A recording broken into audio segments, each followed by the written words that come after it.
What up, ladies and gentlemen? Geekswagg phone gonna give it to you. This is BJ Bunny 3000 sitting here dolo for the moment. Here for you guys on Geekswagg. This is episode 16, ladies and gentlemen. Oh my goodness, this is one of the weirdest things in the world. Mr. Dirty Hell Motto told me he's not gonna be able to make it tonight. I think Makita is going to be able to. She's not here at the moment, but I think she's going to join us in a bit. So I figured I would get things kicked off for all the ladies and gentlemen here in the Geekswagg realm. I definitely thank you guys for being here. I do have a show for you. Even though I don't have the whole crew with me, I did have a show. There's a lot of stuff going on. Not really a whole lot in the gaming realm. Because, it's that time of the season where everything is, they're gearing up for the 2015 season, but there's nothing big that's dumping. Poor choice of words. Nothing big that's really dropping here in January. So, one of the things that I did notice about January, I know we have some betas that are coming up on some pretty big games. I know that PlayStation is going to have its its closed beta for PlanetSide 2, which is a free-to-play first-person shooter. I know that Evolve, I think, is supposed to have another beta before they release in February. So I think, from my understanding, Evolve is going to have their beta, because what they had before was their alpha, an open alpha at that. Will probably start, I think, at the end of this week, if I do remember correctly. So yeah, there's a lot that's going to be going on. Well, not a lot, but there's some things that are going to be going on in the gaming field. I know that a game that I'm interested in seeing how it does, called Dying Light, is going to drop. Let's see. I want to say that's next week. I could be wrong. Yeah, I think so. Dying Light. That's another zombie apocalypse video game. Kind of interested in that. I saw some really good videos on how that game is kind of shaping up. A lot of parkour, a lot of, just a whole lot of, look, there's a whole lot of zombies and let me wipe them all out, in kind of a Dead Island kind of feel, I think. I think it's actually even made by the same developer, if I'm correct. I could be wrong on that. I'll look that up for you guys. But yeah, in the game field, I know it's kind of like it was last year. You know what I mean? Evolve doesn't quite have the same buzz that Titanfall had last year, because I think Titanfall dropped in either February or March last year. But it's kind of one of those things. I think people are going to be interested in it probably as well as Dying Light, mainly because they're probably getting kind of tired of playing Dragon Age and some of the other stuff they've been playing. I know a lot of people, won't say a lot of people, a decent amount of people are putting some time into the Halo 5 beta that's going on now. 343 is actually putting in some new maps. They're putting in some new weapons and everything. And honestly, I probably got a little bit jaded playing Halo 5.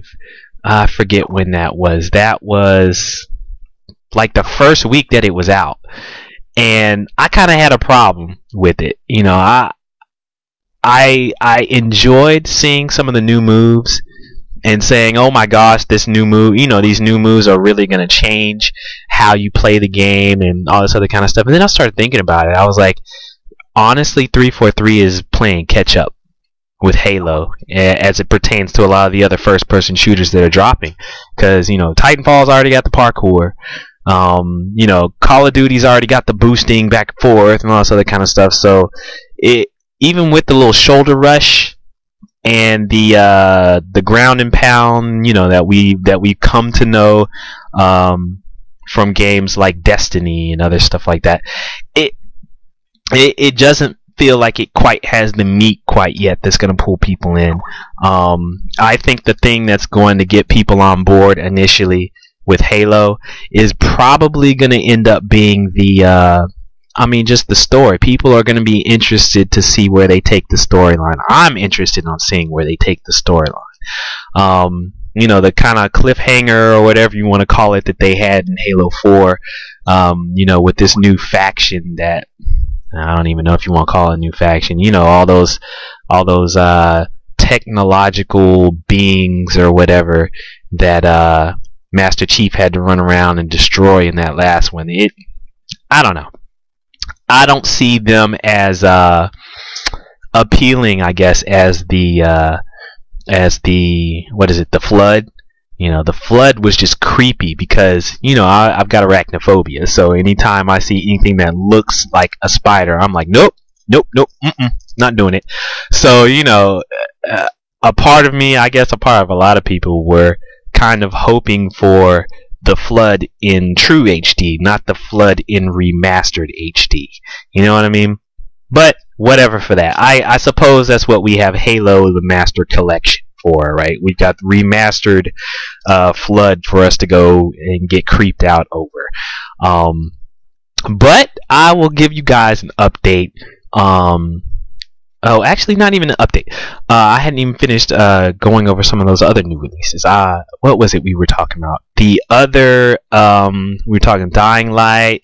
We were talking Evolve, which from my understanding does have a pretty involved single player mode and story that's supposed to be, just really, really, really interesting. I mean, you could kind of see the characters and the personalities that each of the characters had as you were playing the alpha, just from the mere fact that they had each of the characters right at the beginning, and they had their own little quips and everything. You could tell each one of the characters have some kind of personality to them already. So Evolve looks like it's probably going to be one of those games that might surprise people. I've heard a lot of people that are jaded, because they've already gotten burned by a couple of games, namely maybe Destiny, maybe Titanfall. They've gotten kind of jaded with little games like that and betas that they've seen where they're like, oh, if this is how the game's going to be, then I'm going to wait. You know what I mean? So I think that's the opinion of a lot of people. Me personally, I'm ready for this thing. I'm hoping this little... Y'all have to work with me here. I'm trying to get the chat screen up so that I can talk to you guys. And of course, for some reason, my little chat here is having a little issue booting up. Let's see if I can get it up real quick. But while it's trying to load up, what I did want to dig into a little bit when it comes to games, one of the games that I kind of stumbled across, you know how they have like little trailers and PR things where they're saying, oh, this game is delayed, this game's coming out. A lot of my friends know me.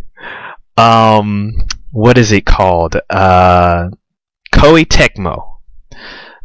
They have a knack for catching my imagination with their games. And if you guys don't already know, Koei Tecmo are the developers behind games like Dynasty Warriors, Samurai Warriors. I love them. A lot of people don't understand why. I've told Jason this, but I've been a long time fan of the strategy game Romance of the Three Kingdoms. And those games I loved digging into and playing.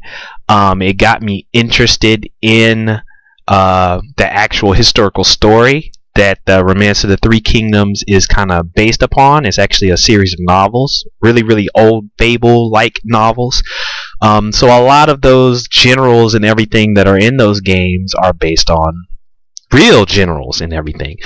So, I kind of got into the strategy game. It was very, very hard. I could never beat it. I could never really get very far in it because it's very, very involved, right? So, I think at that time, I don't think it was called Tecmo Koei. I think it was just Koei at the time, right? And I hope I'm pronouncing that right. They basically had something where how do I explain this? They had something where they were trying to make that series a bit more accessible, probably to Eastern fans, is probably what I'm thinking. So when they did that, they ended up coming out with a series of games probably around the PlayStation 1 days, and I think Dynasty Wars is one of them. They tried to make it into a fighter. Kind of like Soul Calibur, Street Fighter 2. A lot of those games were really popular back then. And, they had Guan Yu and who is actually one of my favorites, Dion. I think his name is, you'll have to forgive me. My pronunciation of these Chinese names is horrible. I even took a class in Chinese history in order to learn how to pronounce them. I can't pronounce them correctly. But, the Wu family, the Wei family, the Shu Dynasty, Liu Bei, all those different generals and everything in those books. They were all, not all, but a majority of them were in the first Dynasty Wars, which was just kind of like Soul Calibur. And the issue with it was, it was around the time when everything was coming out with a fighter, so nobody really even paid much attention to it. So the problem that Koei had at that time was, okay, look, we're having a problem gaining interest in this game, so we're going to take a whole new direction. So they went and they did Dynasty Warriors. It did well. It was hack and slash. There weren't a whole lot of great hack and slash. So, Dynasty Warriors hit it off. So I love Dynasty Warriors, and I've been involved with playing each of the different iterations ever since Dynasty Wars 2. I never played the first Dynasty Wars, right? So they came out. Let's see. One of the games that they attempted to release here to kind of get away from the whole Warriors, Gundam Wars, Dynasty Wars, Samurai Warriors formula was a game called Bladestorm, 100 Years War. And this was supposed to be their attempt at trying to make something a little bit more westernized in terms of a storyline, so that more people would be interested in, that game and possibly build another franchise that I'm sure that they want to make into a Warriors franchise, right? So they ended up making something in the, come on, chat. Where's my chat? This thing is not loading up. I hate that. So what they were trying to do, of course, was have another franchise that they could build the Warriors off of. But they decided not to make it like Dynasty Warriors, 100%. They decided to make it almost a hybrid between Dynasty Warriors and one of my favorite games. What is it called? It's Kingdom Under Fire: The Crusaders, which is an Xbox One, not Xbox One, the original Xbox game, right? So, the appeal of that Xbox game for myself, and I've talked about this on past shows, was that it was a great mix of strategy and hack and slash. But what it really made you do was it made you partition your time between taking control of one main general and sending commands, tactical commands, to all the other, not all, but yeah, most of the other troops that you had on the battlefield. So it would pan out, to this broad strategic overhead view of the battlefield, and of course there'd be the fog of war, as we all know it, where if you haven't explored that area or come into visual in that range of vision that your group has, then you can't see beyond a certain range, which would allow for people to ambush you. So you had to set up all of your cavalry. You had to tell your cavalry to, trot out to this direction, trot through the battlefield like this, and you'd have to tell them the exact route that they were supposed to go, because if you didn't, they'd stand still and infantry would decimate them, right? You had pikemen, you had guys that could set traps, you had troops like catapults or cannons or titans, big titans. There would be like these big scorpions that would come across the battlefield that you'd have to fight against, and you had to control a lot of different units, and you'd have to be aware of when they were being attacked. So if you had really, really good archers someplace, those archers would get attacked, right? So from my understanding of what I've seen of Bladestorm, they were going to take that and they were going to apply, I suppose, that kind of genre to another historical setting. And let's see, Bladestorm, 100 Years' War is actually based on a real European medieval war that happened between England and France. And I think that was back in, like 1200 something and 1300 something, around that time frame, right? It was a long time ago, right? And so as you can imagine, I'm certain there are plenty of battles and generals or whatever over that time span that they could pull from. And so they, that game was really based upon that conflict. And of course, they kind of sensationalized it and made it into kind of an anime style. The graphics are kind of anime style, Koei Tecmo style kind of graphics and kind of characters, right? So the one thing that they decided to do, which I thought was interesting, this game came out probably like in 07 or 08. So this is like 7-8 years later they're deciding to do another game. And from my understanding, it's not 100% sequel. It's more of okay, we're going to take the Bladestorm game and we're going to put a bonus scenario. And it's a fantasy scenario. So essentially it sounded to me like they're taking the old engine, they're putting a new scenario that's a fantasy scenario that has dragons and all kinds of demons and stuff in it, and they're going to re-release it on the PS4, the PS3, and the Xbox One. So as you can imagine, I'm certain a lot of Westerners here are going like, huh?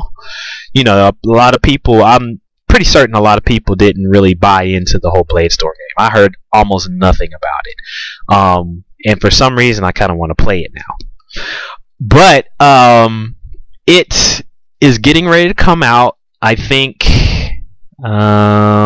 they said later on this month, either near the end of this month or something like that, or in February. I can't remember which. I have to check on that in terms of the date. But my friends over at Koei Tecmo, thank you guys very much. Got me on the list. I'm gonna be streaming that game when it drops. So you'll be able to see all the tactical buffoonery that I have, because I'm definitely not a tactical genius by any means, but I enjoy attempting.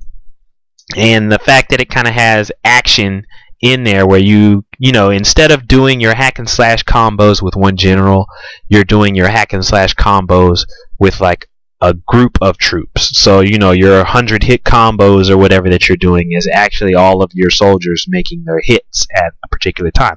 Just go look at the video. You see what it looks like. A lot of y'all are probably looking at it and go, meh.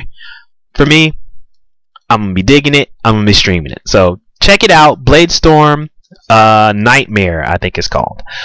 Also, I think there's a really odd game that, from my understanding, has been tearing it up on Steam. It is a multiplayer first-person game that involves robots that are rollerblading and playing dodgeball at the same time.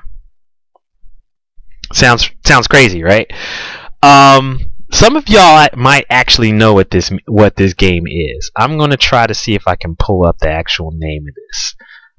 because they sent me some information for it, and they were like, "Oh, this is one of the highest rated multiplayer games on Steam," and I was like, "What? I've never heard of this. I have no idea what this is." So let me see if I can find it real quick. But as you can imagine, just the concept of hearing that did kind of pique my interest, because I forget what the name of the game was. There was this old retro game that used to be out in the arcades called Cyberball, I think it was called, where you played football with a bunch of robots, and all the robots would play. They'd have this big energy ball, and you'd have the different positions, and it was kind of like a arcade quick fast version of football. For some reason, I loved that game. Of course, everybody else was playing the whole the John Elway football game, and I forget what the other football games were, but there were other football games. So I was playing Cyberball. I loved that game. But let's see, this game kind of reminded me of that when I heard about it. It's called Robot Roller Derby Disco Dodgeball. Yeah, that's a mouthful. Robot Roller Derby Disco Dodgeball. Okay, so I'm gonna check that out. For some reason, the idea of it kind of stuck with me. They've got different modes. They've got kind of role-playing game elements to it, and the way they describe it is it's a projectile-based sports FPS where you race around a dance club in jet-powered robots, launch off skate park ramps, and nail each other with exploding glow-in-the-dark dodgeballs. Every shot is a one-hit kill. You can deflect and catch enemy fire, or perform a wide array of trick shots for bonus points, or just to show off. It plays like an enabled all-throwing knife mode in other shooters, and we're all on skateboards and at a rave. That sounds wild, right? Apparently, it has music from a couple of groups called Superhot and A Virus Named Tom. So they've got different objective-based modes. They have AI so that you can play by yourself. Different power-ups like jetpacks, laser balls, homing balls, boomerang balls, lots of balls, and one person developed it. So it is, let's see, it was released on Steam Early Access in March of last year and is scheduled for full release pretty soon. So, I'm going to try to see if I can stream this game. I'm kind of interested in it. It sounds like something that's kind of a fun little distraction. I think the rest of the Geekswagg crew also is going to be playing this game. So, Roller Derby. Oh, hold on. Let me get that. Robot Roller Derby Disco Dodgeball. Okay? So, give it a shot. Check it out. You may see me on there throwing some balls at you. But, it sounds interesting. It sounds very interesting.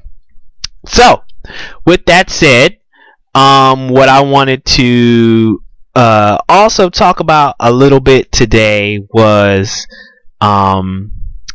what was the other game I kind of wanted to mention? I don't know about you guys. Dragon Age. It is a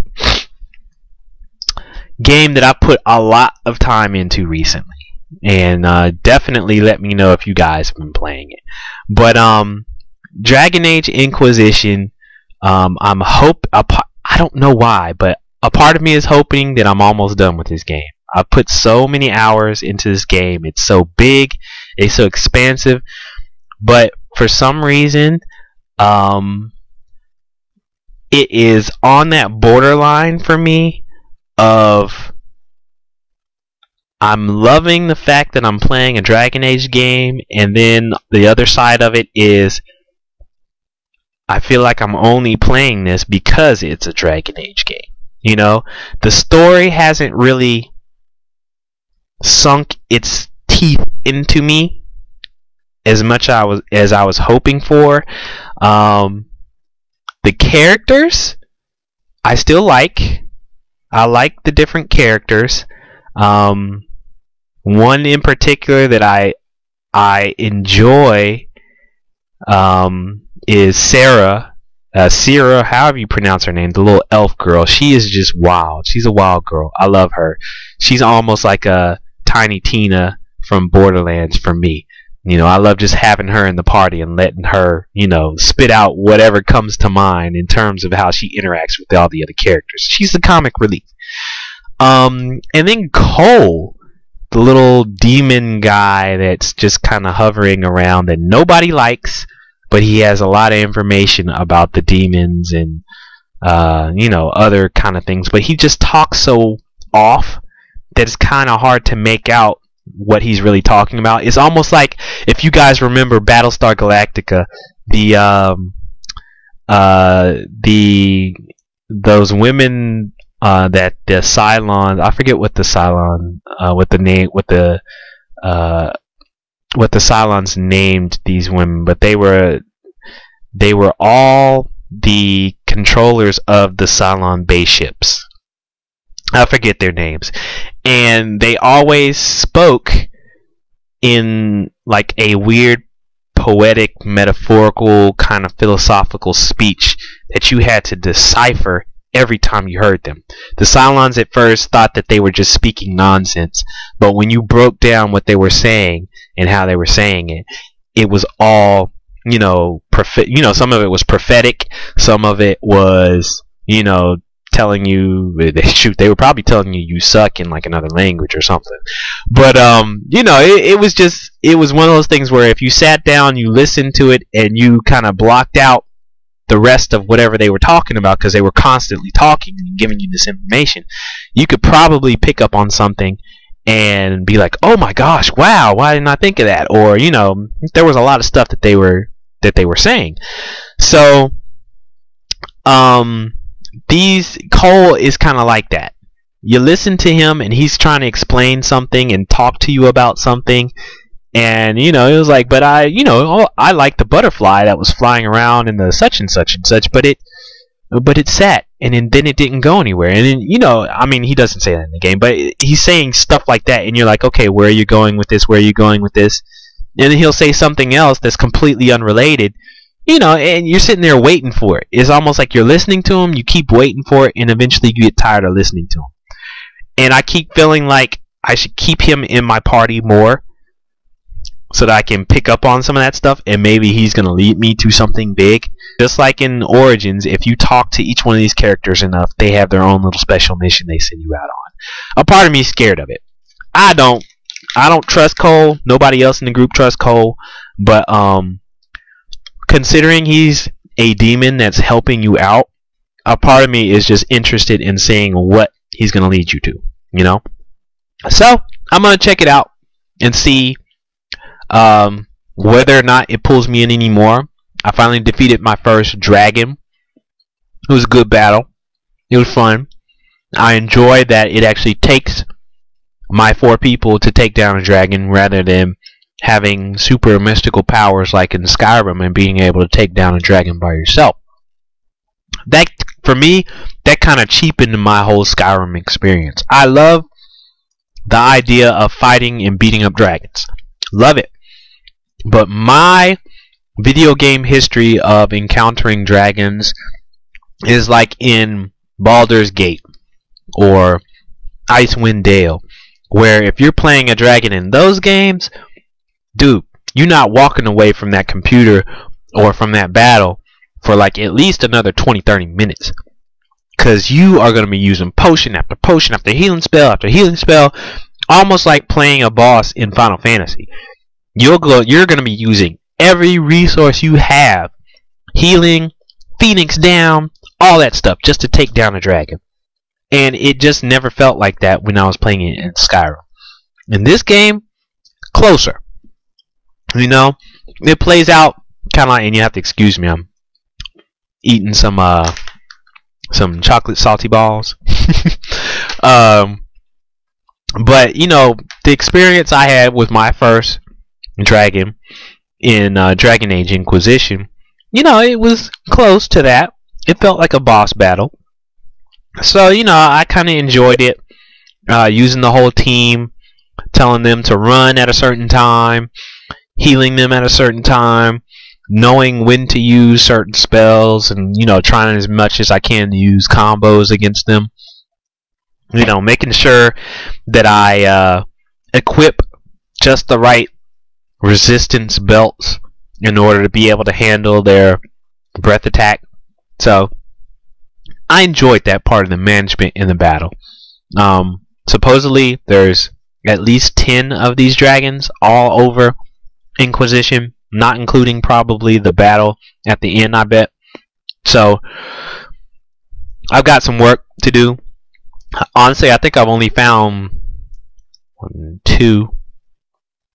So it's like the one that's in Hinterlands that you encounter just by walking around. There's another one on the Storm Coast that's like a electrical dragon or whatever.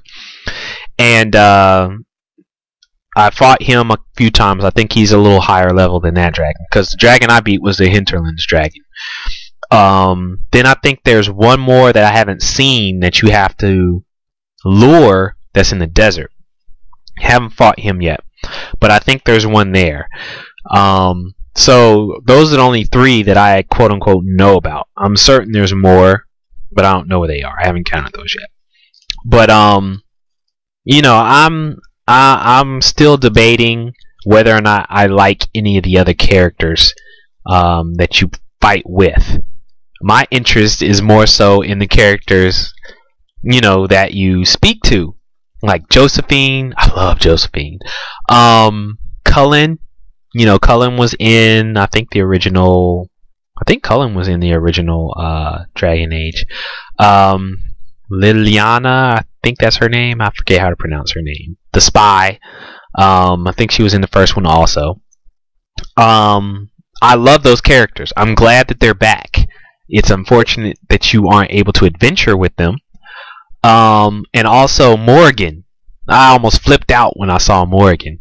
But I don't think she and so far she hasn't been, in the party either. So, it's kind of like, okay, whatever. So I'm kind of not necessarily jaded, but I'm hoping that it picks up a little bit more in terms of the storyline, because what's his name, Corypheus or whatever his name is. I mean, he's a bad guy, but so far I haven't really seen or encountered a moment where he feels like a badass, where you're fighting against him and you're like, oh my gosh, I'm not ready to fight him. He's destroying everything. He hasn't done anything sinister yet.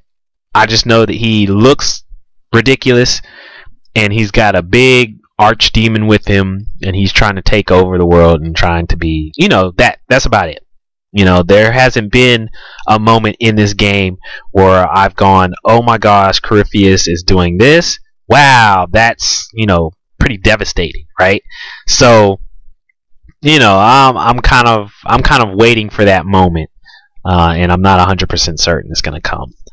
So, I'm still enjoying the scope of Dragon Age, but I feel like I'm doing it simply because, hey, this is a Dragon Age game. It's big. It's the next gen Dragon Age. I'm just gonna play it and beat it because, hey, what other role-playing game do I have for next gen to do this on? Exactly. So, for me, it's kind of been one of those experiences. I definitely would not make this one of my game of the years at all. I love it. I'm having fun with it, but for me, it's not a game of the year for 2014. But we'll see. We'll see how maybe the rest of the story picks up and I change my mind. But so far, it's good for what it is. Role-playing game wise. So, that's games. I kind of wanted to move on a little bit from the games. I actually did want to bring back my classic segment Adventures in Bungeneering. Here on Ladies of the Round Table, science, technology, engineering, and mathematics is a really big focus, and we try to promote that in various ways. A lot of the different streamers and a lot of the other gamers that are involved in Ladies of the Round Table, a lot of big charity efforts that go towards STEM scholarships and promoting STEM, especially with women and girls. So me personally, I'm trying to promote it just for everybody. I think I'm an engineer myself professionally, so it always interests me whenever my sons take up an interest in learning about either what I do, or just in how things work in general, because that's kind of what gets kids into it. And most kids have that in them, that whole idea of, hey, how does a flat screen TV work? Or how are they able to get gasoline? Where do they get gasoline from? Just simple questions. Kids are always inquisitive. They're learning about the world around them, and I love seeing kids take that further. They start getting to that whole science fair age where they start getting interested in just the simple sciences, physics or chemistry and all other kind of stuff, and seeing it grow. Some kids like it, some kids don't. But for me, it's one of those things, why wouldn't you want to know more about the world around you? It's just one of those things. Knowing how the world around you works just gives you a greater appreciation just for a lot of things. So, in this edition of Adventures in Bungeneering, what I kind of wanted to talk to you guys about is called 4D printing. Now, I know you probably were like, oh my gosh, it's virtual reality something, right? No. 3D printing. Let's just back up a second. 3D printing, basically you've got these 3D printers that are making all different kinds of shapes and everything that you can make three-dimensional models out of. So you may have seen a recent article on Polygon where a guy took a 3D printer and he made one of the hand cannons from Destiny with it. So he took different parts, he modeled them in a computer-aided design software package, and then he inputted it into software that works with a 3D printer, and he printed out different parts, put them together, and kablooey, he has his little hand cannon, right? So when it comes to 4D printing, basically all that is, which is still in research right now, people, all that is it's something that can be created that actually changes or shifts with the fourth dimension, which I think is time. Okay? So imagine this. You have like a prosthetic leg or something, or even simpler, not even a leg. You've got a vein or something, or a gap or something in one of your organs, okay, or in one of your veins. What they're looking to do is to make a substance that chemically reacts to that reacts chemically to certain things. Okay, so maybe this 3D printed material, biological material, can sense a certain type of cell when it's near a certain type of cell, and decides that, okay, when I sense that, I will bond to it and spread out until I am completely bonded on all areas around me. So they could fill gaps, in something. And I actually saw in an article that one idea that somebody had with this is if you could actually have a material that you could insert in someone's body that could react to your biochemistry, or could react to temperature, you could theoretically, and they're still doing research, you could theoretically find something that could react to cancer cells and could envelop itself around the cancer cell and prevent it from spreading. Now, this was just like an idea in comics. This is definitely isn't something that, they have said they're working on. But because of the idea of having a particular type of material react to something and actually change its form and change its shape is just amazing to me, right? So, you'll probably begin to see more and more, or at least hear here at Geekswagg a little bit more and more about things like this, because I think 4D printing could be huge. I mean, right now, again, it's in research, so they're probably 5 years, if not more, away from having stuff that is readily available to people. Who knows? It depends on how money goes putting into research, that kind of thing. It depends on a lot of different factors. But just hearing that they're close to providing different things that can do, that kind of job or that kind of function is just amazing to me. So you will hear more about 4D printing, okay, from your boy here at Geekswagg, Bunny 3000, right? So Adventures in Engineering, you'll hear more about that later.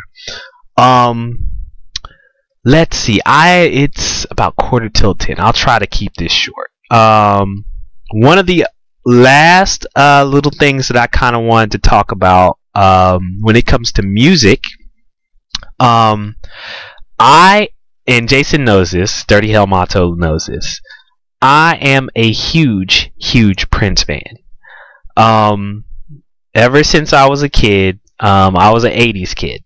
So, I was big into Michael Jackson, Madonna, The Police, Gloria Estefan, and the Miami Sound Machine. That's what they were. So, Sade, Earth, Wind and Fire, Daryl Hall and John Oates, Huey Lewis and the News. I was into all of those pop and soft rock and rock bands and R&B bands and funk bands that were out in the 80s. And it always seemed like that whole new wave, which is what it was called around that time, new wave feel was just universal. It was on everybody's radio station. It wasn't black, it wasn't white. Well, for the most part it was white, but everybody played it, everybody appreciated it, everybody loved it, right? And for me back then, I was a big Prince fan. But like a majority of the other people out there, I didn't become a Prince fan until one album in particular dropped. And that was Purple Rain. Just this past year, I think it was in July 2014, the whole Purple Army, as they call fans, kind of celebrated the 30th anniversary of Purple Rain. And if you think about it, 30 years ago, this movie came out starring Prince. He was like 24, 25 years old. Okay? He really hadn't had a number one Billboard topping hit to date. He had hits like 1999 or Raspberry Beret. He had modest hits, but most of those hits only made noise on the R&B charts. Now, mind you, ladies and gentlemen, there was still a lot of racism and everything, so it was still very divisive in terms of the music industry when it came to, okay, what kind of budget that record companies were going to give black artists or white artists and all this other kind of stuff. So, it was kind of odd to see artists like Michael Jackson explode and become as big as they were at that time because, for the most part, the only people who would put up those kind of numbers were, white artists and white rock bands at that time, right? So what was kind of big about the whole 84, 85 time frame is that Michael Jackson and his Thriller album, it went so big so wide, worldwide, and turn him into such a phenomenon that record companies had to kind of think twice about not giving certain artists their due, right? And Prince was kind of one of those artists that it was clear that he was trying to break out of the whole R&B mold. Around that time when he first came out, and just to let you guys know, the reason why I know this is because I'm reading a book called Let's Go Crazy, and it's basically the author is kind of like an editor that's been doing interviews and writing about Prince for a long time. Let me see if I can find it real quick. It was a very interesting time because if you guys think about it, this time frame, or oh, here it is. I don't know if you guys can see it. Let's Go Crazy by Alan Light. There we go.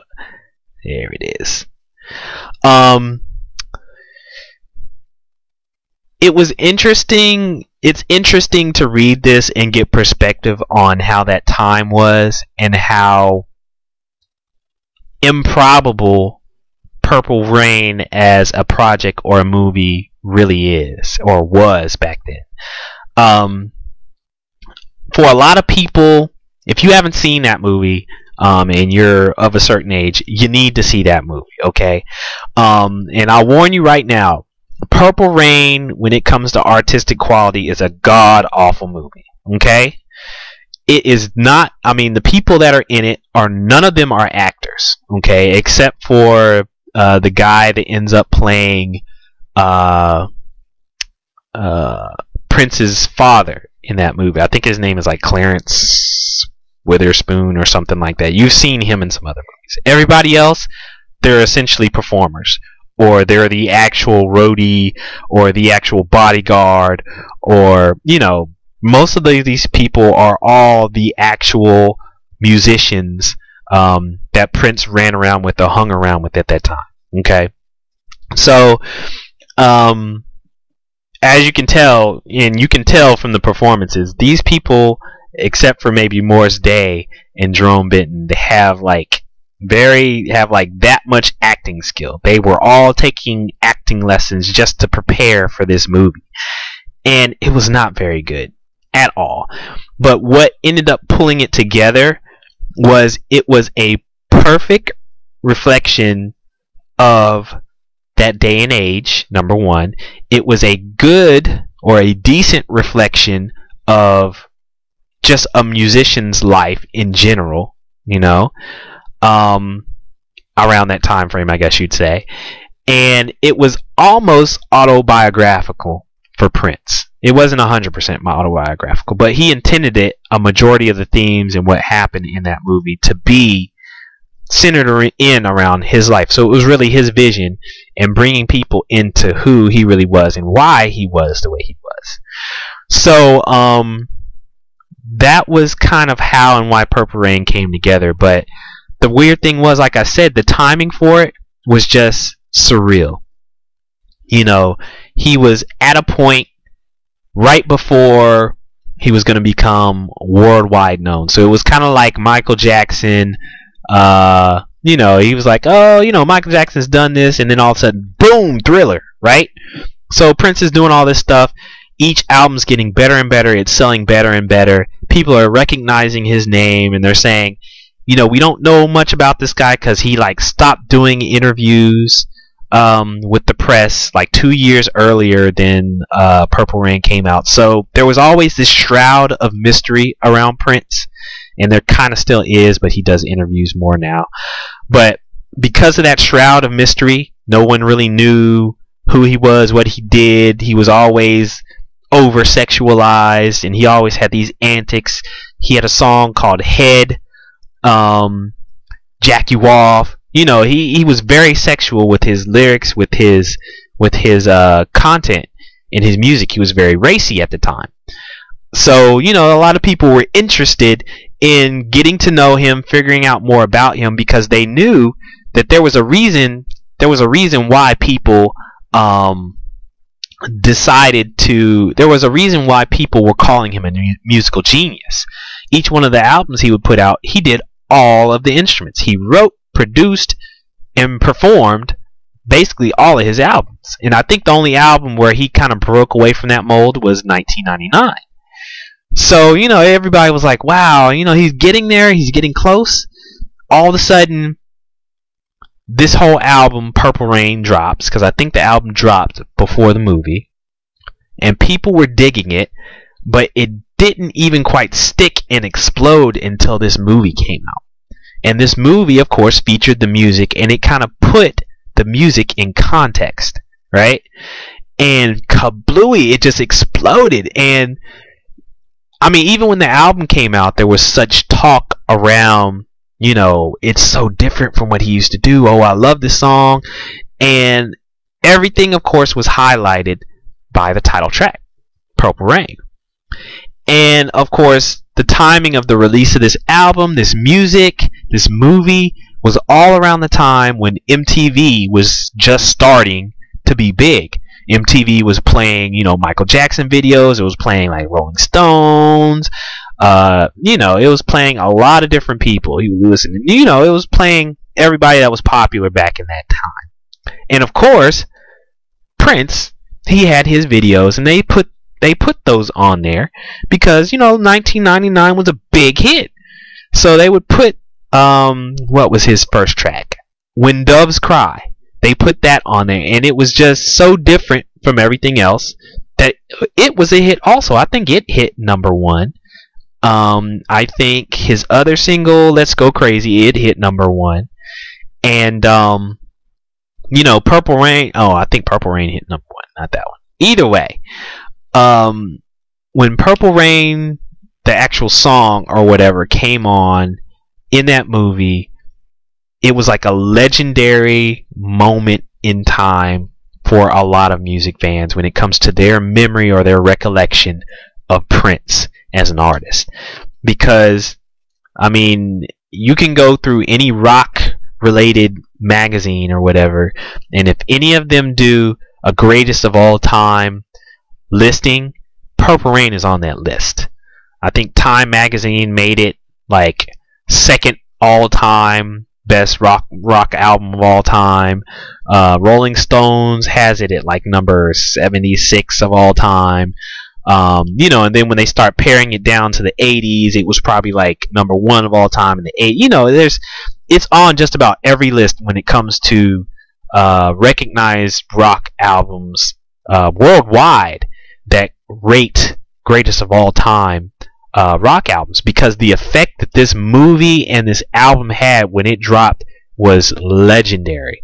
No other musician has or ever will have that kind of success when it comes to making a movie and having a soundtrack that did as well as Purple Rain did. Purple Rain won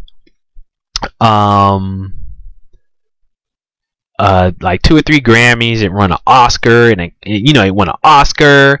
It won like almost everything that came out that year. Purple Rain won.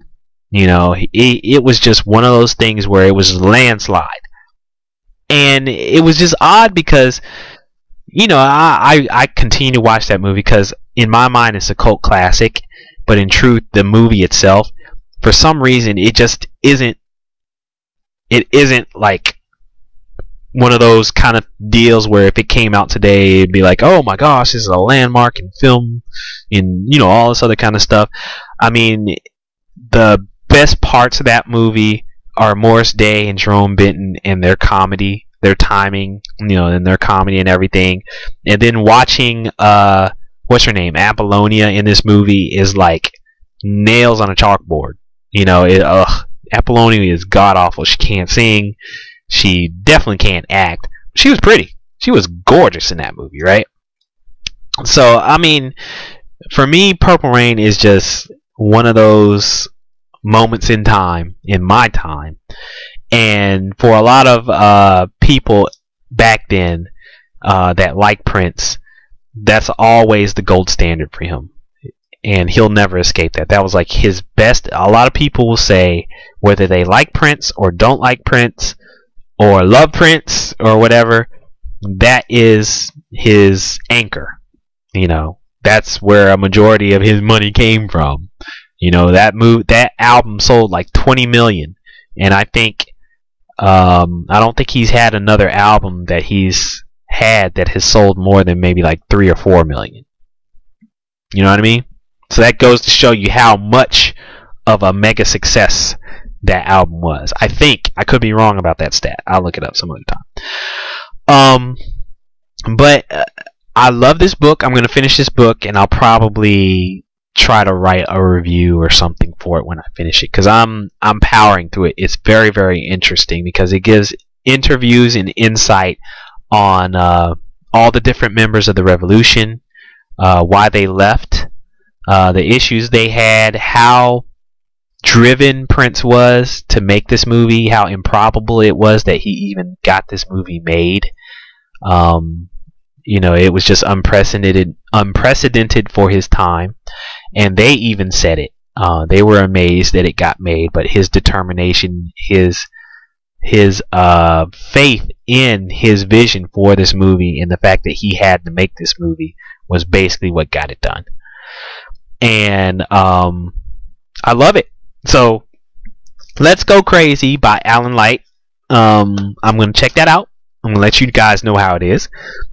We also have, there are also a few other music releases of note. I know Makita wanted to, she said that she's looking forward to Marilyn Manson's new album. I forget what it's called. I think it's like the Pale Rider or the Pale something, the Pale Connection, the Pale something. Marilyn Manson. Y'all have to look that up. I think that album drops next week, but they're streaming it someplace. If you look online and just look for Marilyn Manson's new album, I think today you should be able to stream it someplace. So if you're interested, Marilyn Manson. I'm not much of a Marilyn Manson fan. I like some of his songs. But she said she's gonna check that one out. Also, if you are a pop fan, I know Mark Ronson, who is a big UK producer that produces that is the producer of the new big time Bruno Mars hit Uptown. What is it? Uptown Funk or whatever. I love that song. Uptown Funk You Up. I love that song. It's a really, really good, catchy song, and it kind of has its hints of Prince and The Time, because The Time is actually a band that Prince started with Morris Day. I think he even had Alexander O'Neal in the group at one point, but he left the group around the time he was doing Purple Rain. Well, no, that's not true. Not around the time he was doing Purple Rain. I think it was a little bit before he was doing Purple Rain. He I think like 83 or something. Before he was doing Purple Rain, he had Alexander O'Neal in there. Jimmy Jam and Terry Lewis were in there, and they even left the band The Time right before the whole Purple Rain thing exploded. And if you don't know who Jimmy Jam and Terry Lewis are, they are the producers for like George Michael, I think Luther Vandross, and the one that everyone knows them for, Janet Jackson. So they did very well for themselves outside of Prince, but that's kind of where they started, the whole Minneapolis sound. But Mark Ronson's new album, Uptown Special, I think it is, comes out today. I just bought it, so I'm gonna check that out, see how it is. For some reason, I listened to some of Mark Ronson's other stuff, like the song that he did with Amy Winehouse years ago called Valerie. Love that song. Valerie is an awesome song. I know some people will probably recognize the song Ooh Wee with Nate Dogg, Ghostface Killah, and I forget who else is on that song also. I think that played like at the end of I think it played at the end of what is that movie? Harold and Kumar Go to White Castle. I think that was the movie it played in. But Mark Ronson, Ooh Wee, look that up. I'm telling you that you'll recognize the song when it comes up. But that was his track. So I didn't recognize how good of a producer he is. I mean, it's all funk and kind of R&B related or whatever, but poppy kind of sound or whatever. But that's kind of what I like. So some of it is a little bit more leaning to the hip hop side, but it all still has an R&B feel to it for some of the stuff he produces. So Uptown Special, I'll be checking that out and I'll see how that goes. But another artist that I'm glad, really, really, really glad is back on the scene is Jasmine Sullivan. I know a lot of people aren't going to recognize her name, but she's one of those like teenage vocal sensations that was given a deal when she was 15 years old. She gets a lot of high praise from Stevie Wonder because she just has one of those raspy but like powerful, gut-wrenching voices. And for some reason, I think her first 3 albums, there was just something about her first 3 albums that just did not put her voice in the forefront, even though they were trying to push that whole R&B sound or whatever with her. There wasn't anything that 100% showcased her voice and how powerful her voice is. I think she's going to be doing a song, if not more, for the whole Whitney tribute.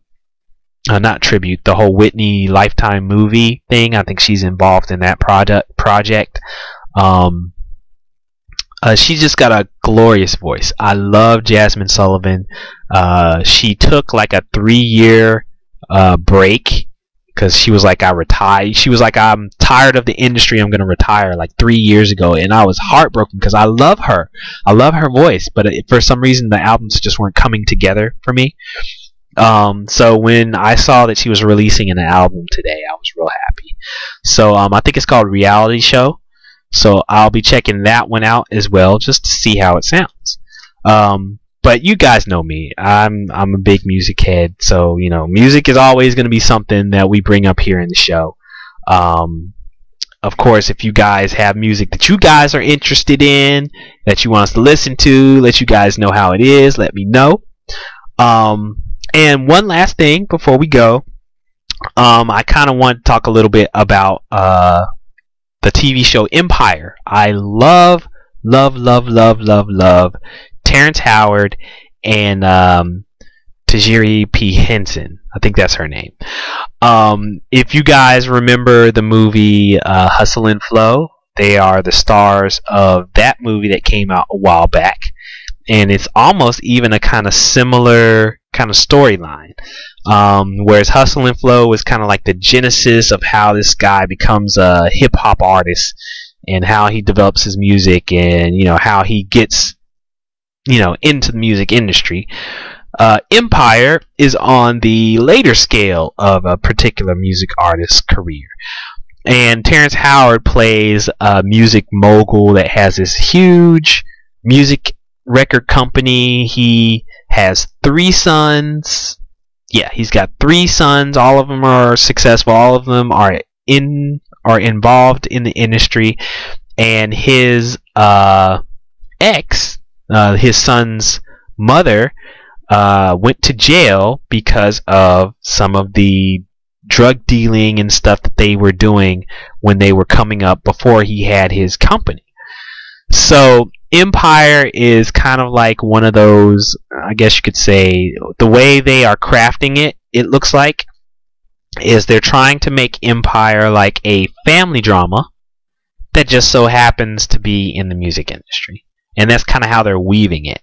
So it's not, just an not autobiographical story. It's not just this is a story about hip hop and having, making hip hop music. That's not what Empire is really about.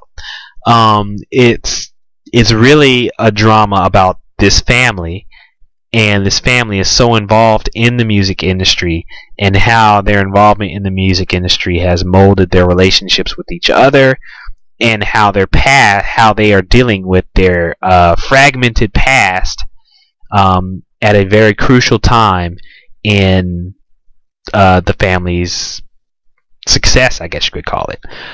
So Terrence Howard's character, he owns all of this big company, and he gets this news that he's going to die. He's got some kind of rare autoimmune disease, right? So he's grooming his 3 sons to take over the empire.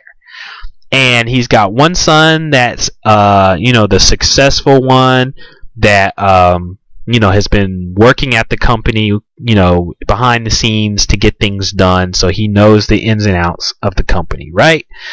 He's the suit and tie, the guy that, just knows how to run the company.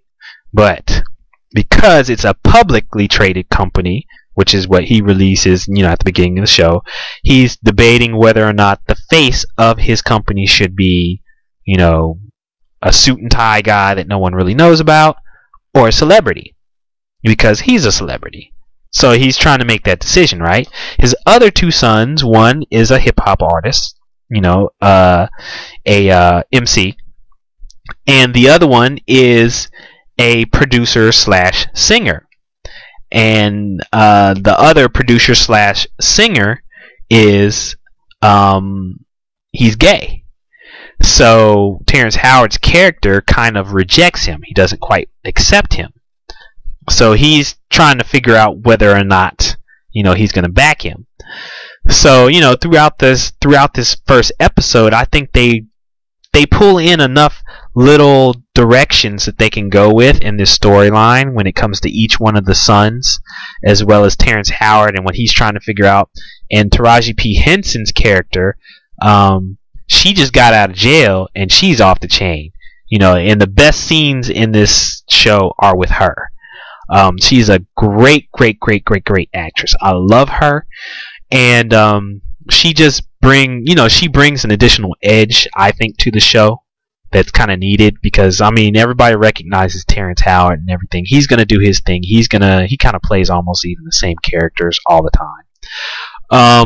But the rest of the cast that's around him, outside of her, they're there, but they don't quite stand out yet. I know this is just the first episode, but none of them really just stand out where you're just like, I love that dude. The girl from what was that show? Precious, the big girl that was the star of Precious. She's also in the show. She's kind of like a background character that kind of helps. She's almost like the secretary of Terrence Howard. So it'll be interesting to see what kind of role she plays, because I know she's not just going to be there to be the secretary. I know she's going to have an important role in the storyline somehow. So it seems like they've got a decent enough cast. Timbaland is doing the music. So it's got that, okay, I've heard this on the radio feel to it. We'll see whether anything significant, that people really just open their ear to, really comes out of it. You'll hear some poppy stuff in the first episode that's okay, But Empire, I'm gonna check it out. It was good enough for me to want to see the next episode, so I'll put it that way. Empire on Fox. I think it's on Wednesdays at like 8 or 9 or something like that. So tomorrow, check it out. You might like it. You might enjoy it. But again, it's about the interplay between all those family members, because I think by the end of that episode, Terrence Howard basically tells the world that both of his sons are going to be releasing an album at the same time, but he's letting his ex, Taraji P. Henson, manage the gay son, and he is managing the hip hop son, and they're kind of at odds with each other.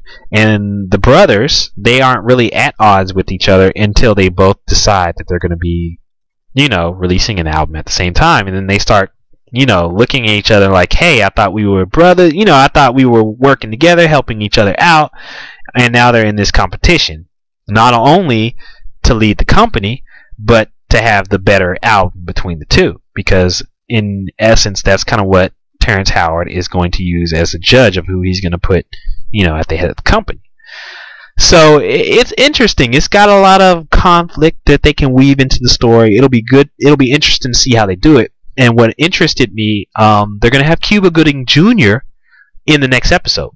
So I can see that they're trying to pull in some significant actors and actresses, which makes me very interested in seeing the show and seeing how it'll be. So, Empire on Fox, good pilot. I'm interested. I want to see it. So we'll see how that goes. So, before I go, ladies and gentlemen, I do want to thank you guys for being here. I know this is a solo show. Sorry the rest of the crew couldn't be here. But I had to give something. I had to give y'all that Geekswagg phone. Got to get y'all something, to carry you out throughout the week.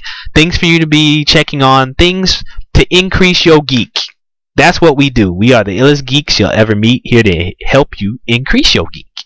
So, ladies and gentlemen, thank you guys for being here with me. I'm BJ Bunny 3000, and go and check out the past shows that we've got on heedmag.com/geekswagg.